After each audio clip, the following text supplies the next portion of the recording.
Hello everyone and welcome to my channel. My name is Giuseppina. I'm an intuitive healer and I talk a lot about different healing topics and our subconscious programming, as well as my own healing journey and learning that I'm autistic. So yes. So I know it's been a while since I posted a video, but I was just having some health stuff going on, and so it's been quite busy, and also just me doing some stuff. So yeah, sorry for the delayed video. So let's begin. Today's topic is actually something I was going to do a short reel on, and then I decided to make a full-length video on it. It's going to be a shorter one because it's not much to talk on the subject. I mean, there's lots to talk about the subject, and it is a topic about how you appear fine. You were fine your whole life, but how come you're not fine now? So welcome to my channel. If you have a warm drink, you can grab that. I'm having some tea that my boyfriend made for us. So we were sitting on the patio earlier after I made dinner, and we have a beautiful backyard, and so we will have tea. And we just wait for the sun to set, because now that it sets earlier and it gets a little chillier now in October, so we retire. He's watching the end of the Jays game, and I'm recording a video, and it says Queen Bee, and his says Bee King. He got this set of mugs on my birthday last year. Last year he got me those, so just over a year ago.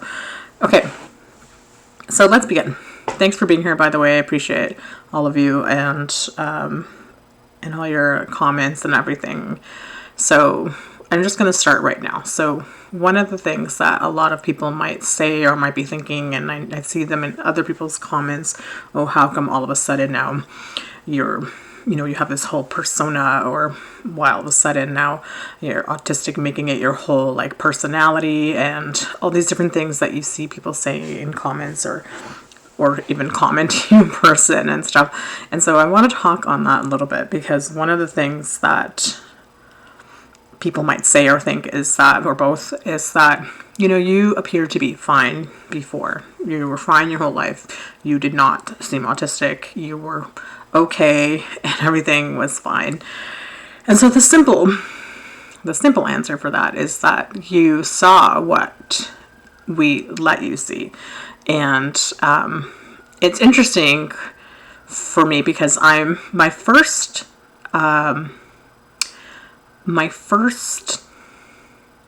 whatchamacallit, I guess my introduction to the word masking came before I even learned I was autistic. It came from when I was healing from narcissistic abuse.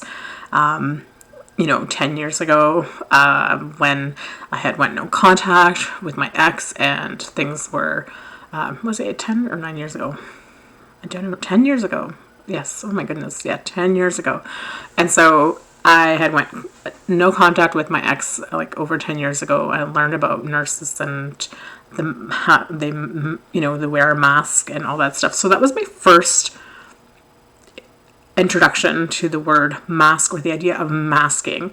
Under that context, it, although it might be a similar thing, it was a very different thing, because narcissistic masking is a different thing in the sense where the people who are often their targets or victims or whatever end up being like abused and, emotionally, physically, psychologically abused, and endure like so much of that abuse, unfortunately. And so, and they mask to everyone else and act. Not only do they like, their version of masking is a little different, because how they act is like a completely different persona. Like they act like very saintly and very like high, like this high performing, like not high performing, but just this person who seems like so great to the public eye and all that. And so that was my first introduction to what the term masking meant. So once I learned about being autistic, when was it? It was like almost 2 years ago, I think. And when I first learned about that, I learned about masking and autism. And I mean, masking is not something that's just limited for people who are narcissistic or neurodivergent, but you learn about it more about autistic people because everyone can mask from time to time, but autistic people mask all the time, especially those who are undiagnosed and don't know that they're masking. And this is why a lot of us end up finding out that we're autistic when we're older, because we are in severe burnout because of that. High masking, as people like to say, high functioning, it's actually high masking. Because here's the reality about all of that, is that we are not actually functioning very well. For the most part, it might appear that way, and it's because we let you see what we want to see. We are using more, I wouldn't say like more than 100% of our energy. We're going like 150% or above and beyond to appear to be a certain way. I remember being such an overachiever when I was younger, and I can work full time and have a part-time job and also be going to school and have a very active social life and go partying on clubbing on the weekends, go to concerts, hang out with people, and and it's interesting because people just assumed that I was like winging it and stuff, but what they didn't see was the part of me, my internal state of being, and that it was very dark. And I would cry and be like, I would just want to sleep. And if I had time on the weekends, once I got into my 20s, I would want to sleep until like 2 o'clock and things like that, because I was getting really tired. And I would spend many nights going to bed, like crying myself to sleep and things like that. And so, you just show people the version of you that, and you're not even trying to act like some saintly person, like, what narcissists might mask. You're just trying to look like you got it together and that you're acceptable, and you're trying to act like normal, like a muggle, and you're just out there trying to pass for like human, and that you're doing everything how sorry, we have these black acorn trees, and right now they're falling from the tree, and they're huge, and every time they like fall from the tree, they're super loud, and my cat's like staring outside because they're just really loud, and all of a sudden it's just like staring like what's going on out there. So if you see me turn all of a sudden, that's why. It's because another one of those huge things dropped off the tree and made a loud bang. All right, so yeah, so make no mistake of it, like when people learn that they're autistic, a late diagnosed person especially, they're not making their whole personality all of a sudden like, oh, why are you so autistic now, or why are you acting all like that, like, it's just like just you just pretending to be, why are you like such a, like, it's just a label, like, why are you identifying so much when you weren't like that before? And the reality is because you just never saw that part.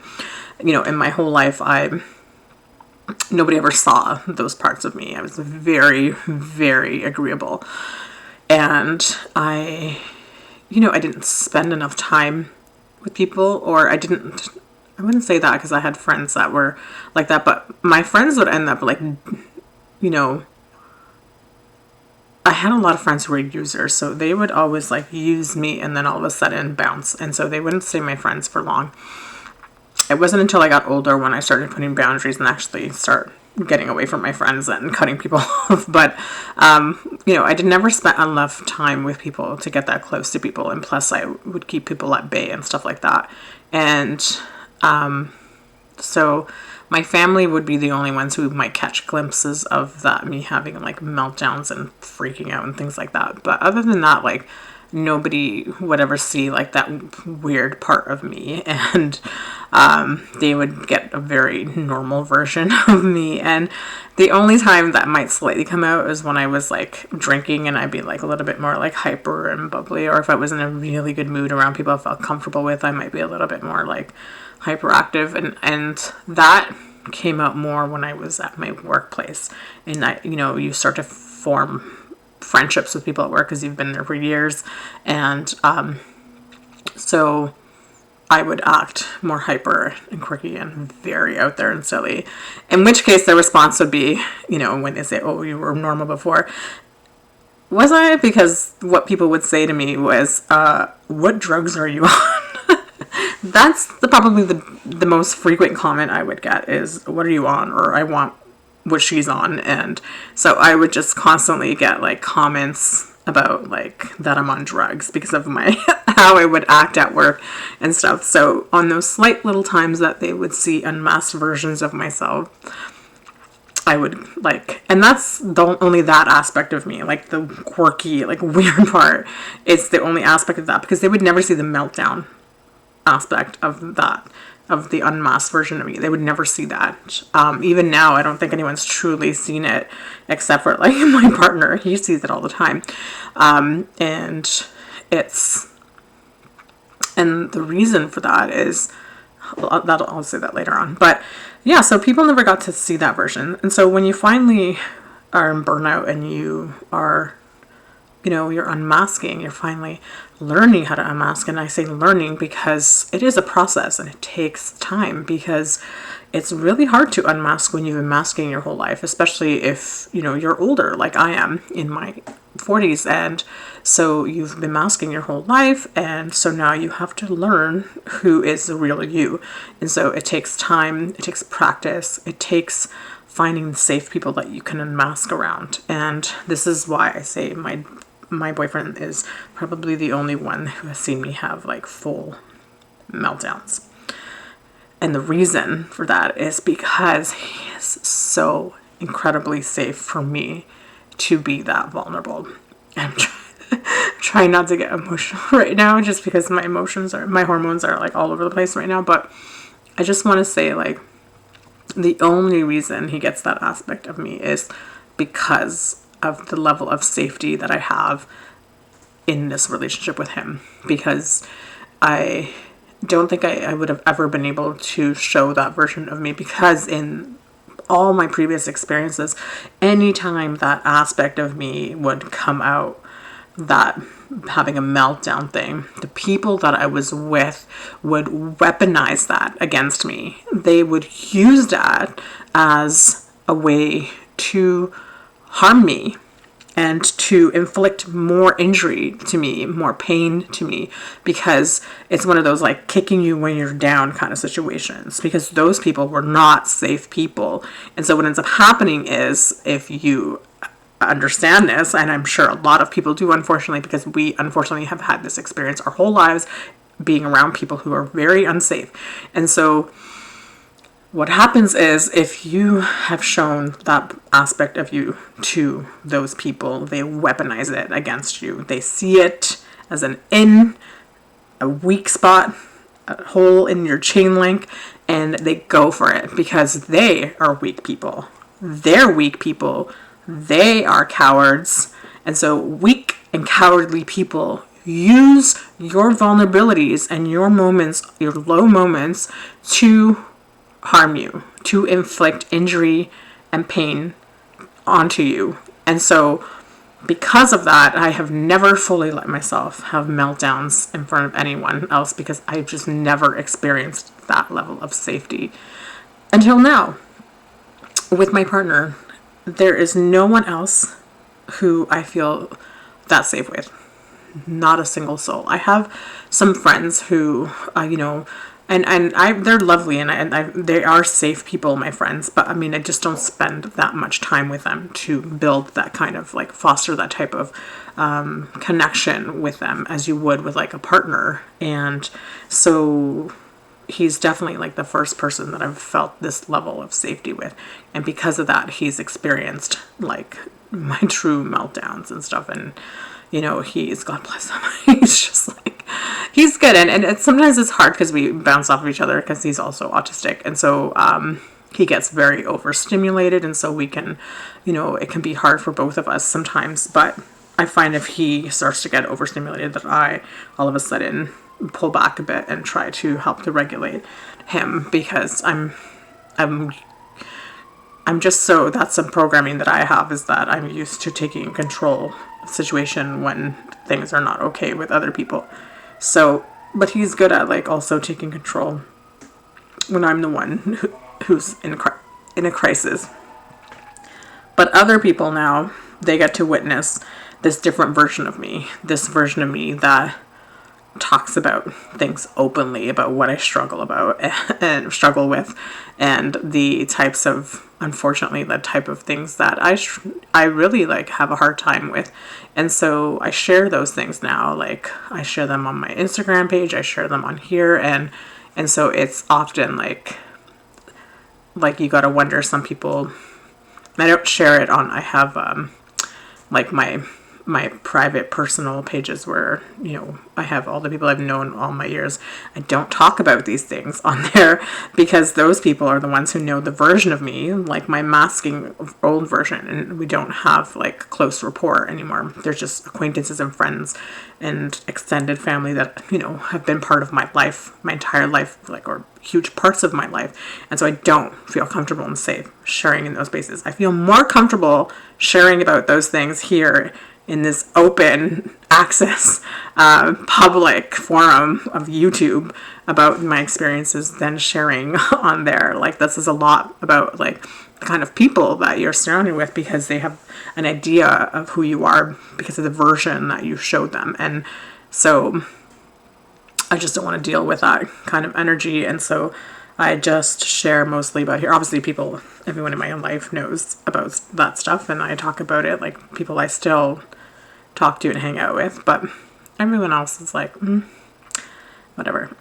So, and I feel like there's a lot of people, and I talked about it before, I think a lot of autistic people, maybe other neurodivergent people, have found it easier to connect with people online and like strangers and you know, other people in groups much more easily than people that are actually in their lives that are there. And that's definitely something that I've always done, even before I was autistic.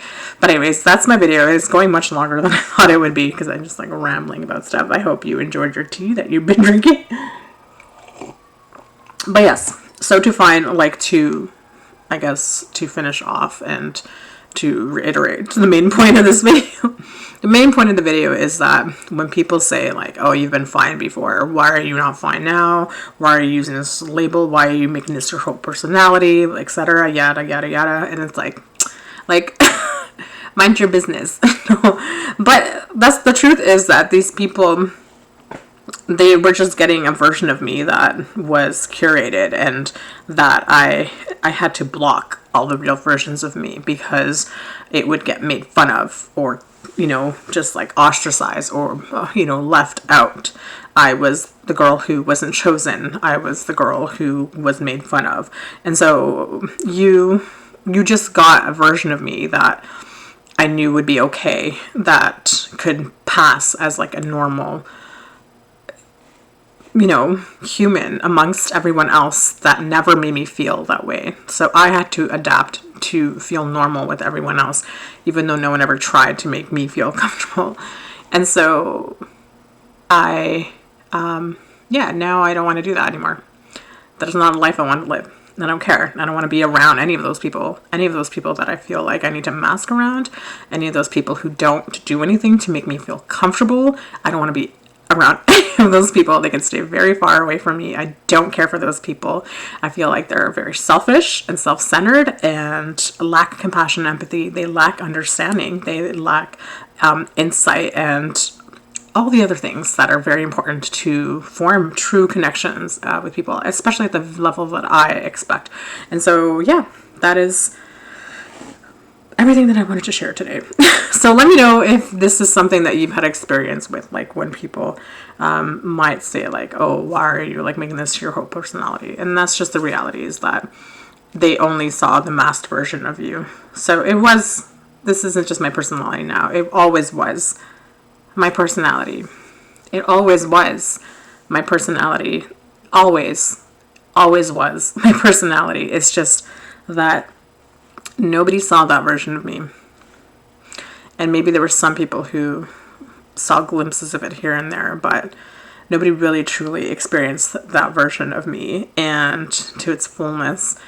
And so now that I know like more about myself, and I can learn how to be myself more comfortably around people who are safe to do so, and also speak up more on these types of platforms, I can be myself and not care about what people think of me, not care if, you know, people are gonna like make fun of me or whatever, because I don't care about those people. Anyone who's gonna make fun of anyone is certainly someone I have no interest in speaking to or being friends with, because you're a pretty like crappy ass person in my opinion. Like, come on, like who wants to be around people like that? Like, they can go hang out with each other.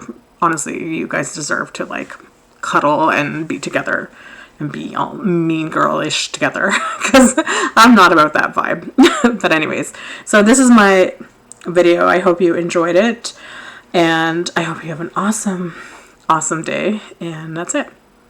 Have a great night, and thanks for for tagging along. If you can, like and subscribe. I would totally appreciate that if you subscribe to my channel, or at least give it a like. That would be so lovely, and I appreciate that tremendously. Have an awesome day, and I'll talk to you soon. Bye.